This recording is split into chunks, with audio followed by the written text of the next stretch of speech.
Cyberpunk 2077 and CD Projekt Red continue to be the big topic of the week. I mean, obviously Cyberpunk, one of the most hyped games of all time, one of the best-selling games of the last decade already. With pre-orders alone, they've made their money back and then some. This game is monumental in a lot of ways, but there have been negative elements surrounding it with bugs, glitches, performance issues, and crashes, alongside a review process that was certainly shady and very opaque in the way they handle that. And while on PC you're seeing more positive results with a Metascore of 89, a user score of 70, and on Steam even you're seeing a mostly positive review from audiences with a 79%. On PlayStation, the console version especially is a whole different story. 52 on Metacritic right now and 3.0 from users. Amidst the backlash, CD Projekt Red did release this apology, and they said right here that people will be able to opt to refund their copy if they were dissatisfied, but there was some mixed messaging there. A lot of people assumed this meant that a refund was guaranteed, but they were just saying go through the usual refund process. And for PlayStation in particular, with Sony being so restrictive with their refund policy, a lot of people have not been having success on that front. A few other developments. OpenCritic recently added a disclaimer talking about the disparities between the PC version versus the console versions, warning people to keep that in mind when they look at these reviews. And then as far as the company's stock goes, it continues to dive from December 4th. Looking at the stats here, you can see that the company stock has dipped by a whopping 33.87%, which is certainly very significant, in large part to do with the kind of negative reception surrounding the game's technical issues and the effects that might potentially have on sales. Now, with all that out of the way, CD Projekt Red recently hosted an investors call, an emergency investors call, to answer some questions in light of the less than ideal situation surrounding Cyberpunk. And I'd like to go through all of this and give you some information about what the executives' goals are in the coming weeks and months and how they've responded to some of the backlash surrounding the game. This is Adam Kaczynski, CEO of CD Projekt, and one of the first things he talked about in his opening statement was that initial feedback from those playing it on the oldest last-gen consoles is way below our expectations, noting that reception is much more positive on PC and Stadia, where it actually runs pretty stably, but on last-gen consoles, the reception has been definitely very different. He then proceeded to add that the management board were too focused on releasing the game. We underestimated the scale and complexity of the issues. We ignored the signals about the need for additional time to refine the game on the base last-gen consoles. It was the wrong approach and against our business philosophy. On top of that, during the campaign, we showed the game mostly on PC. I feel like calling the issues that the console version of the game is facing, especially on base PS4 and Xbox One, calling that signals is, I don't know, an understatement. They were beyond signals. They were alarms, flat out saying this game is not ready. Adam Kaczynski admits that this has caused the loss of gamers' trust and reputation that we have been building through a big part of our lives. That's why our first steps are solely focused on regaining those two things. To add on top of that, I do want to scroll down here and skip ahead and highlight this statement from CD Projekt Red that reads, "I cannot share the costs related to additional work, but the cost of patching the game is irrelevant compared to what we have already spent. So there's no question we definitely want to fix the game. We made a promise to gamers and we'll be doing everything to stick with it." So they're boldly declaring right here that money is no object when it comes to how important it is that we fix this game and get it up to a state that we promised we would deliver. So much of why CD Projekt Red was so beloved is that trust and reputation they've built. It is, I think, their greatest asset that they've now tarnished and compromised through the shaky release of Cyberpunk and the way they handle the review process, the manipulation involved there that was certainly very duplicitous. And so indeed, this should be their top priority, to regain that. And I hope they really mean it when they say that they're going to do everything they can to win trust and reputation back, because they've certainly lost a lot of that goodwill. And I certainly hope that in the coming weeks and months, we'll see them really go balls to the walls with trying to make it up to us. We have seen plenty of games make comebacks in the past. Final Fantasy XIV went from one of the most broken MMORPGs to one of the most beloved after they essentially rebooted the game. And No Man's Sky, we saw the initial launch and the lies involved, and we've seen how that's evolved to the point where it's now won, best ongoing game, and people have been very supportive about that. So comebacks are very possible, and it's something that people certainly hope for, without excusing the decisions that led to those initial rough launches, but also acknowledging that comebacks are a good thing. And with Cyberpunk, we know that there's a good game underneath it all, but that baggage certainly gets in the way of being able to focus on the positive elements of the game. So I really hope they make it up to us. Now, in this initial period of fixing the game, CD Projekt Red is focused on fixing Cyberpunk on last-gen consoles. This has to be their priority, given that a significant chunk of people are playing Cyberpunk 2077 on base PS4 and Xbox One.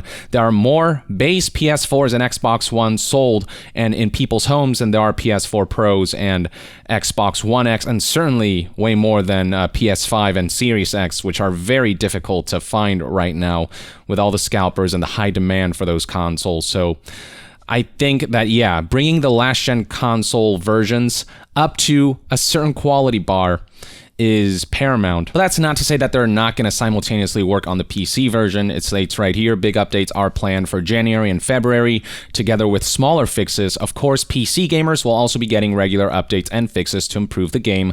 We will do everything possible to prove that we stick to our values. We truly hope that our efforts will let us rebuild the trust we have lost. Trust me, so do I. I want nothing more than for CD Projekt Red to come back from this and for all of this to eventually get to a point where we can celebrate this game more than criticize it. Moving past that, we've got this Q&A segment where investors got to ask questions to CD Projekt Red executives about the state of things. So here we have one question asking about a sense of what current sales are, and then in addition to that, this investor asked what went wrong here in terms of the console version, and then finally how you feel about your ability to release a couple of DLCs next year and obviously multiplayer in 2022. Essentially, what does the roadmap look like now, since they're now focused on fixing the game, which no doubt will delay certain elements of additional content that was supposed to launch for the title. When it comes to sales, the response provided is that we definitely saw good initial sales, especially on PC. Again, 8 million in pre-orders alone. No doubt that number has skyrocketed since the game's launch. Now, CD Projekt does admit that the current situation will cause console sales to drop. It is emphasized, however, that at this moment, it's far too early to provide detailed feedback on that, so they're still gathering sales data. And then responding to the question of what went wrong and did it have to do with not enough manpower, the response provided reads, it's really not about the number of people. This is not related to the fact that we could have thrown 300 or 500 more people into the fray and things would have happened differently. Indeed, they just needed more time. The project needed to be managed better, and there is such a thing as too many cooks in the kitchen. The size of the Cyberpunk 2077 team is already pretty big.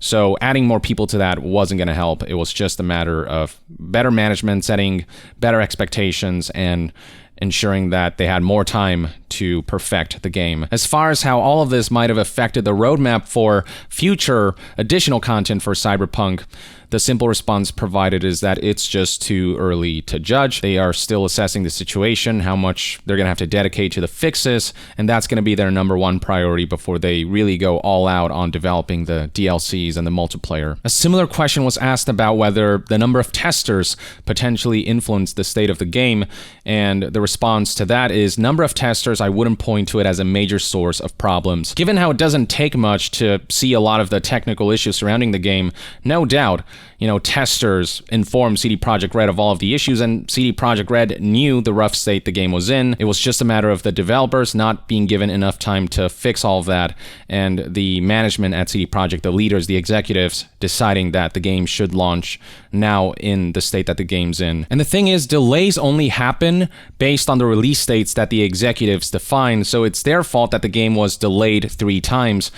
If they would have been more reserved about when to announce a release date and, actually made sure that the game was ready and, had a better feeling for when the game would be ready before announcing a release date, people would be more patient and more willing to wait. But because they kept kind of flip-flopping with release dates and they kept delaying and they kept announcing the wrong release date, essentially, that's where a lot of the impatience comes from. Another investor then asked whether CD Projekt Red felt any pressure to release the game in the state that it was this year on December 10th rather than push it back, and also asked about the certification process surrounding Cyberpunk. When it comes to pressures for launching the game, the response was that I wouldn't say that we felt any external or internal pressure to launch on the date other than the normal pressure, which is typical for any release, so that was not the cause. This really begs the question, why didn't you just delay if you didn't feel a huge amount of pressure to launch on December 10th? Seeing the state that the game was in, why didn't you live up to the motto of it's out when it's ready? Obviously, it would have drawn some backlash, but short-term backlash is something that you can overcome.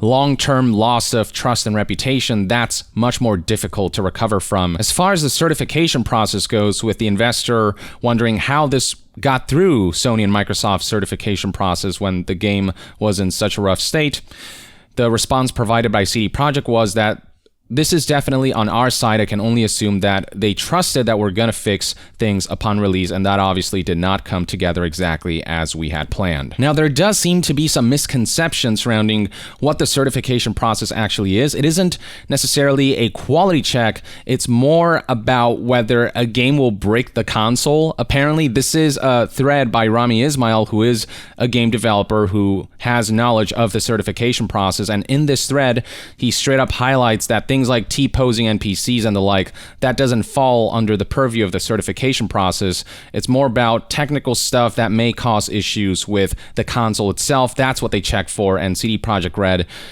wasn't breaking any consoles with Cyberpunk. So although the PS4 and Xbox One version was very buggy and technically shaky, that wasn't up to the certification process. That was up to CD Projekt Red to rectify. Now, the investor who asked the question did add one statement here saying, I don't expect next-gen performance on last-gen, but I would like to be able to play through the game. Thank you very much. And CD Projekt Red responded with, you will be able to. Thank you. That's an important point to highlight because there are a lot of defenders saying, well, it's your fault for buying the game on, 7-year-old hardware. But the thing is, nobody was expecting a miracle on PlayStation 4 and Xbox One on the base consoles. They were expecting just something that would run adequately. And obviously, 30 FPS and lower resolution and less detailed textures and models, like those were compromises that were expected. But the untenable performance, the bugs, glitches, the crashes that are far too prominent, that's what's being criticized, not the fact that this isn't the prettiest looking version of the game. Obviously, the last-gen version of the game wasn't going to look as good as the game does on high-end PCs. Moving on, CD Projekt Red addressed why they didn't show the base console version of the game to the public. So this is what CD Projekt Red said. With regard to not showing the console version, we've actually shown console footage, but never on the last-gen consoles. Let me emphasize that while they did technically show the One X and PS4 Pro version of the game via footage, that was curated footage, showing the game running in the most ideal form without highlighting any of the technical issues that people ultimately experienced at launch. So what was shown there isn't actually representative of what people got in the final product. No doubt CD Projekt Red was hoping to fix all of those issues so that when the game did launch, it would run and play a lot like the footage that they did show, but it just didn't turn out to be that way. The statement then adds, the reason is that we were updating the game on last-gen consoles until the very last minute, and we thought we'd make it in time. Unfortunately, this resulted in giving it to reviewers just one day before the release, which was definitely too late, and the media didn't get the chance to review it properly. That was not intended. We were just fixing the game until the very last moment. It wasn't just too late, it was just no time at all. December 9th was the day where the game did launch in certain regions, and so they basically gave reviewers no time to look at, discuss, and actually show footage of the game running on base consoles. And fixing the game until the very last moment isn't an excuse to disrupt the review process. Not to mention that a week wouldn't be enough to fix all of the prominent issues surrounding the base console version. Even with the 1.04 hotfix, there's still far too many issues plaguing the base console version. The fact of the matter is that they were very aware of the state of the game on base consoles, and they limited the review process because they didn't want that information to get out there. Anyway, moving on, CD Projekt Red does talk about how they are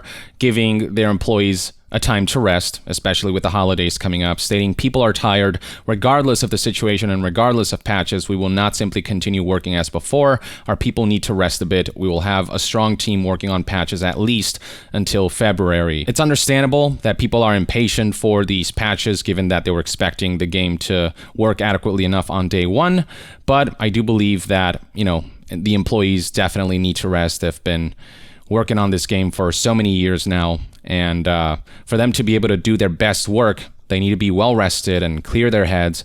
And so I hope that they'll get their well-earned rest, and hopefully they'll come back strong. As far as volume and number of refunds go, CD Projekt Red straight up said we don't know yet, and this is probably information that they're not going to disclose outside of the company. Can't say I'm surprised. That's a statistic that companies really never tend to disclose. Now, here's an interesting question asking whether CD Projekt Red could have just released the game on one platform and then delayed the last-gen versions until they were in a much better shape. CD Projekt said that when it comes to releasing without the old-gen consoles, in pure theory, if we had decided that one day before the launch, then yes, we might have released just the PC version. So that was a possibility. Absolutely something they could have gone for, but ultimately decided not to, because I guess the executives felt that the console versions were good enough.